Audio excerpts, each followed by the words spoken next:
10 new Broncos are on their way to Denver via the draft, but which ones are day one impact players and which ones could be sleeper picks to make an impact for years to come? We'll discuss that. Welcome in to Broncos Weekend, everybody. I'm Matt Boyer, Alexis Perry, Super Bowl 50 champ Ryan Harris, and a familiar name in Voice of the Fan are all coming up. And we start not in studio today, but from an undisclosed location with the Hall of Famer, Steve Atwater. Steve, the draft is in the rearview mirror, but instead of going through each pick, I want to attempt to answer some of the bigger questions that Broncos country has about this year's draft class. So let's start with a big one here. Who do you think out of this draft class will play the most snaps or start the most games in 2021? Oh, man, that's a good question there. Now, naturally, my first reaction is going to be Patrick Surtain the second. Pick. You know, somebody might get PS2. Okay. With him coming in, being the ninth pick of the draft, the coaches knowing that, he's probably going to have a great career with us. They're probably going to want to get him started early. And, as long as he's up to speed with all the plays and everything. But that's one of the things the coaches love about him is he's a student of the game. I'm sure you saw at the press conference when he rattled off the 2015 championship team with Akeem and Chris Harris Jr.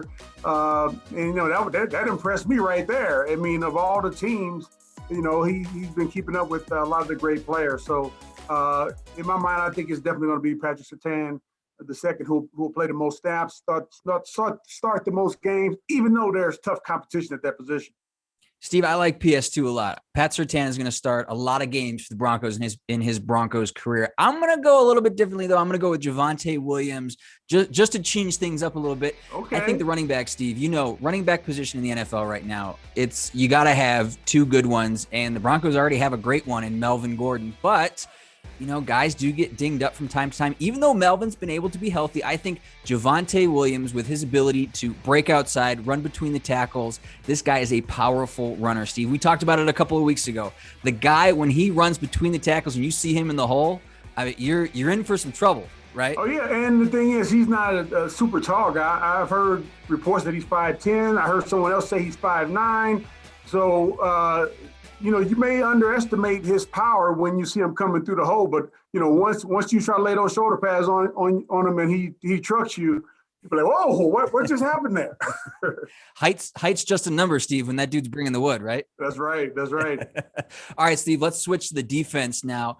The guy that you think the Broncos went pretty heavy on defense in the 2021 draft class. Give me the guy that you think is most ready for Vic Fangio's defense right now. The same person that Vic Okay, Fangio come on, Steve. and George Payton thinks. PS2. Come on, man. This guy, he can play man-to-man. Now, ideally, he'll be on the outside, but guess what? He has the speed and the quickness to play against those guys in the slot. Now, I'm going to love to see he and KJ Hamler hook up there in the slot there to see, how he's able to handle that situation. But, we're going to see some great battles in training camp with he and Cortland Sutton, him and Tim Patrick, student of the game who understands where he needs to be and what the offense is trying to do. We're going a lot of chalk here, Steve, in our picks. But let me take a second and talk about Baron Browning, because I think the Broncos came into this draft looking for depth, because they have a lot of guys on 1-year deals on that defense, or guys with only 1 year left on their deal. And they wanted athleticism at the linebacker position, and I think they found depth and athleticism in Baron Browning. Played inside and outside a little bit at Ohio State. Vic Fangio said he likes his ability to rush, but also wants to see him at inside linebacker. Is he a day one starter? Probably not. But when you're starting two inside linebackers on 1-year deals, you need some insurance, and Browning provides that. He's a guy that, I think will excel with what Vic Fangio is able to show him. What do you think? Yeah, you know what? I really like that pick as well. Now, there's a possibility he may be a day one starter, man. This guy has a motor. He has the size. He has the speed. I just love the intensity that he plays the game with. All right, Steve, let's go deep now. Sleeper picks, day 3, okay? Day 3 guy that you like the best. Well, you know what? I got to go with Caden Stearns, man. I got a chance to talk to him on draft day, shortly after he was drafted. When you look at the film on him, even his rookie year, he was productive. But, man, great hands. I like his physicality. He's a guy that, when he's going up to tackle, he misses some tackles because he's sometimes gets out of control. But I love the speed that he's going about it. We can teach that to him. We can get him to where he'll be able to break down and make a lot of those tackles. But I think Caden Stearns is going to be a really great football player for this team at some point. He's going to have a lot to learn from Kareem Jackson and Justin Simmons this year, but I like the pick as well. Oh, yeah, I like the pick as well. Kerry Vincent Jr., Steve, pick number 237. And I watched the tape on him, and I don't understand. I get why he fell to 237. He's a little undersized, but Steve, the speed is there. He was the lead leg for LSU's 4x100 meter relay team that won an SEC title. 5'10", 185, again, undersized, but played elite competition. He played against the big boys in the SEC. I think he's an incredible pick. And Steve, just by looking at the tape, he's got some tenacity. Reminds me a little of Chris Harris Jr. I know that might be a little blasphemous. I know. But I think that if given time, I think he can really grow into a nice slot corner for this Broncos team down the line and really be able to contribute. I agree with you 100%. The guy has speed. He has the quickness. He has the toughness. I was a little bit surprised he was there too, that far along in the draft. But, that was a great pickup. And he's got confidence, tons of confidence. And cornerbacks, that's one of the traits you got to have because you're going to get beat every now and then, and you got to be able to just, forget about that. Get right back in the guy's face and go out and make plays. And he's done that. He's a tough guy. And again, he's not a big corner. He's not like Patrick Surtain just in size, but man, he's got a big heart. And many times that's all you need. All right, Steve, let's put a bow on this. The 2020, let's bookend the 2021 draft class. Give me your favorite pick overall. Oh man, my favorite pick. I'm going to go with Baron Browning because I think he's going to come in here and make an impact as well. So for the record, PS2 and Baron Browning, those are my two favorite picks. Fair enough. I like both of those picks, Steve. Quinn Miners, for me, was the best pick.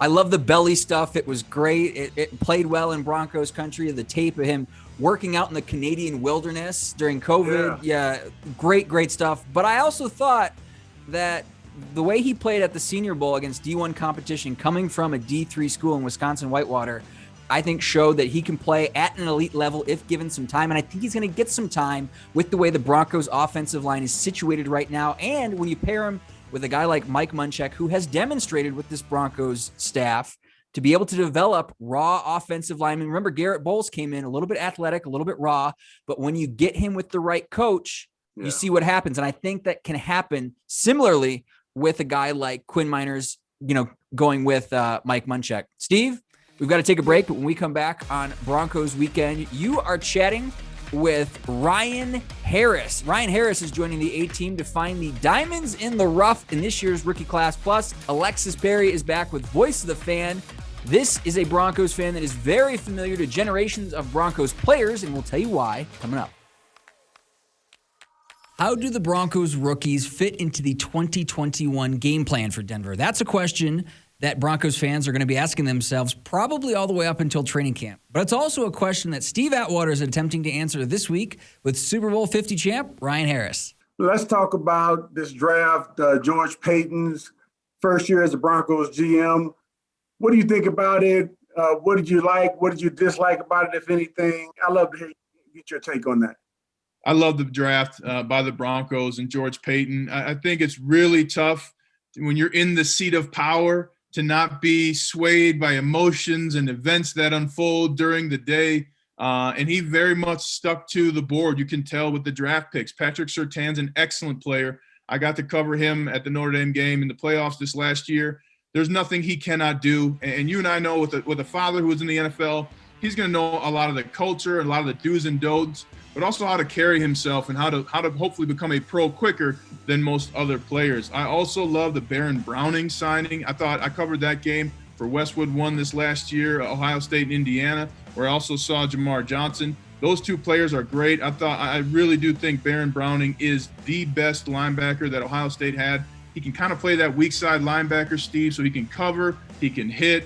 And one of the things watching film on Browning, he's looking and making up for the mistakes of others a lot. So he's going to play even faster in the NFL. As you know, everybody's detail-oriented on that defense. So I really like what they did. And my sleeper is kind of Vincent Jr. there from LSU. Yeah, I really like that cornerback, championship experience. And he's been training with pros this offseason. So I like that pick as well. Yeah. Now, what position do you feel that we needed the most going into the draft? And do you feel like those needs were addressed? Well, I think Vic Fangio said it best. 22 question. Now you got to watch out for that one. Yeah, I mean, I thought, the positions you needed addressed really did get fixed. You needed a middle linebacker. You needed another corner. And to hear Vic Fangio explain it, the percentages that you're going to have 3 or 4 corners on the field, you really need another guy. And you really need one who can be man-to-man to really disguise the coverages, as you know, Steve, playing defense. I also think getting some depth at offensive line with Quinn Miners was great. And I love that Quinn Miners lifts logs and trees to train, because that was a big leap for me, training in the offseason, using that uneven weight, using your body and just getting things done. So you did some of that kind of training as well? Yeah. Hey, man. And I wasn't lifting logs, but I was doing uneven weights and sandbags and stuff, Wow. But hey, Quinn Miners was out there in Wisconsin by the lake. So he had plenty of trees to chop down and to use. And that is a very tangible, transferable strength that he will use in the NFL. Okay. So my next question was going to be, which Broncos draft pick was your favorite? I don't know. Is it Browning? Is it Patrick Surtain? Is it Quinn Miners? Which one is it? I think for me, it's Baron Browning. Browning is a strong, experienced player, played in big games, has played in playoff style games. So he has some experience of that, hey, lose and go home kind of game. And he did it against, oh, by the way, one of the greatest quarterbacks in college football history in Trevor Lawrence. So I really like Browning. I think he's a big piece for this defense, and he's at a small cost when you think about that middle linebacker position. The most pressing issue right now is Ja'Wuan James and that ruptured Achilles tendon. Now, what does that mean for his offensive line? How do you think the team should best handle this situation with Ja'Wuan James? Well, the only positive I see is that this team was used to playing without Ja'Wuan James really the last 2 seasons, as he's only played 40 snaps. One of the things I know from working and playing with Mike Munchak, he has his players on the same page, and he'll be able to find the right guy for the position and give him the tools he needs. I feel terrible for Ja'Wuan James. I mean, he's looking at losing probably $20 million. And he was working out, and so it's going to be interesting how to see it unfold. I think the best way for the team to do it is to just have an injury settlement, to just move on. But, those are decisions above my pay grade as of now. And it's just tough for the player. It's tough for the organization. Last topic. What do you think about the addition of Teddy Bridgewater to the quarterback room? How do you feel about that position? Do you feel like we're better now, or do you still feel like we need to address that quarterback situation? I really believe Teddy Bridgewater is a great quarterback who's going to wow a lot of people. And no matter what, I love the way George Paton did it too, right? Because if you're Drew Lock, you don't feel like you're the number 2 quarterback right now. You feel that you can compete and win. So you do want players to have confidence. But I'll tell you, Steve, there were like 6 quarterbacks last year who didn't have competition. Tom Brady, Aaron Rodgers, Russell Wilson, Patrick Mahomes, and oh, by the way, Drew Lock. Somebody doesn't fit in that group. You need competition. You and I became better because competition was in that room. And George Paton did that with a quality player that can win you games in the NFL, that learned under Drew Brees just 2 years ago and did considerably well when you consider that Christian McCaffrey was out, which is 70% of their offense, and they really didn't have a run game last year. So I think Teddy Bridgewater is going to be a fantastic addition for this roster, and I believe he'll be the starter week 1 for the Broncos. Ryan, thank you again, my friend. We'll see you soon. Thank you, Steve. Thank you, Hall of Fame. Go Broncos. Our thanks to Ryan Harris for taking some time and joining the A-Team this week when we return on Broncos Weekend. Vetanze is a name very familiar to Broncos players, and this week on Voice of the Fan, Alexis Perry shows us how Mario Vetanze is blending the family business with years and years of support for his favorite NFL team. Few people get to combine their passion with love of their favorite football team and have it be their profession. But that's exactly what Mario Vetanze has been able to do with the family business. This week on Voice of the Fan, Alexis Perry and Steve Atwater are saluting Mile High Mario, getting his take on the current Broncos squad and getting the story behind a lifelong love of the orange and blue. Well, Mario, like Matt just mentioned, you are one of the lucky ones. Your passions collide every single day when you walk into work at Vetanze Therapy. So tell us a little bit more about what it is that you do and how you became the unofficial healer of the Denver Broncos. I mean, so long story short, anybody that knows anything about me knows that my dad started working on Bronco players back in the days of Rick Upchurch and Otis Armstrong. And it's all been word of mouth from there. And after decades and decades, the guys are still coming in. And they just tell one another, you know, guys from Rick Upchurch to the great Steve Atwater to Justin Simmons, you know, it's a great bloodline, but it's all been word of mouth. And, you know, you ask me what I do, I just say that I'm a body worker and I'm a professional healer. It's kind of hard to describe it, but that's the best way to do it because I do so many different things. So we'll just say I'm a professional healer. I'm a body worker. Yeah, and you're great at it, and it's so heartwarming to see you really taking the place of your dad. Your dad worked on me. He was not only a friend, he also was a mentor, a great chiropractor, did everything the right way. And man, I'm so proud of you that you're kind of filling those big footsteps, big shoes. Thank you. Yeah, they are big shoes, but I'm doing my best. I really appreciate that, Steve. Oh, I love that. Well, now on to, in all likelihood, your future clientele, the 2021 Broncos draft class. Denver stayed put at number 9, and they took the best corner in the draft, Pat Surtain II. What excites you most about PS2?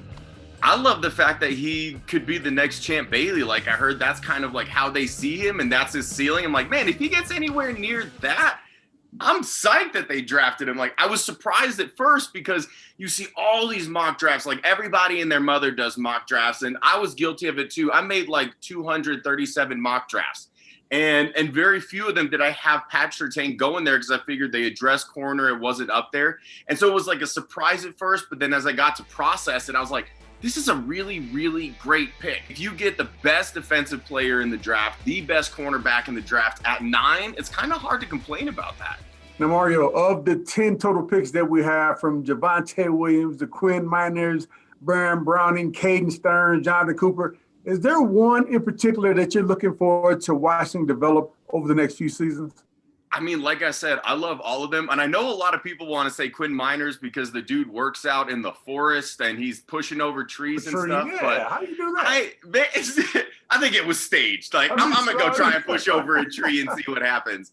No, of all of them, I think I love Baron Browning the most. And it's because here's a dude that had, first to second round talent, but because he didn't have a lot of games under his belt and he didn't have like a definitive position at Ohio State, he dropped way further than he should have. I mean, this is a guy with an RAS score of 9.98. That is absolutely bonkers. I think I'm most excited to see his development because based on where they got at the end of the 3rd round, his potential is sky high, and he just needed to be in the right position. And I think Denver was one of the perfect teams that could have brought in a guy like that and can tap into his full potential. So I'm really excited for Baron Browning. Okay, now, Mario, I know you and Steve have known each other for a very long time, like since diapers, right? But is there anything that you Uncle Steve changed my diapers for sure. That's right. Is there anything that you've always wanted to ask the Hall of Famer and maybe you haven't? Oh my gosh. I mean, aside from, me thinking that I taught him how to tackle Jerome Bettis before the 97 AFC championship game, I always got it out, but I do want to know, and I'm sorry to do this to you, Steve, because I know there's so much speculation. What would you be willing to give up for Aaron Rodgers? And again, I'm sorry, I know, but that's the question on everybody's mind. What would you personally give up? 3 first rounders. Yeah, that's it. I'm making that deal. Sign it off. Well, but the thing is, I'm not giving up any of my players that I have here now. I like all our guys. I'm not giving up Jerry Jeudy. I'm not giving up Cortland Sutton. I'm not giving up Von Miller. I'm not giving up Bradley Chubb. He looks really good right now, but how many guys can really and truly play into their mid-40s? He's getting up there, but man, he's still super effective. But yeah, I give up 3 first for him. You say that, Steve. I feel like you could suit up and get back out there if we needed a few plays from you, man. Talking about, but you're like what, late 30s, early 40s? Yeah. Sure. I'm 50, about to be 55 this year, man. And if I send it up, Mario, you'd be like, man, damn, that's not what I remember from when I was young. You would definitely be coming in to see me afterwards, though. Exactly. Oh my gosh, Mario, we all know that the best ability is availability. So thank you so much for what you do to keep some of our Denver Broncos in working order so they can go out and put a show on for us every single Sunday. And thanks for being a true ride or die Denver Broncos fan. You're the best. Yeah, it is my genuine pleasure. I love you guys so much. Love you too, man. Appreciate you, Mario. Thank you very much for having me. Matt, back to you. Our thanks to Mario for taking some time with us and always supporting the orange and blue. And speaking of support, Broncos country, we need your support with a new show that we have in the works. The Broncos are holding open auditions for a new Broncos trivia show that will begin taping this spring and summer, revolving around famous Broncos players and plays. To submit an audition tape, head to denverbroncos.com/namethatplay for more information. Bring your energy, your passion, and most of all, a knowledge of all things Broncos. That'll do it for us today on Broncos Weekend. I'm Matt Boyer. So long, Broncos country. We will see you next week.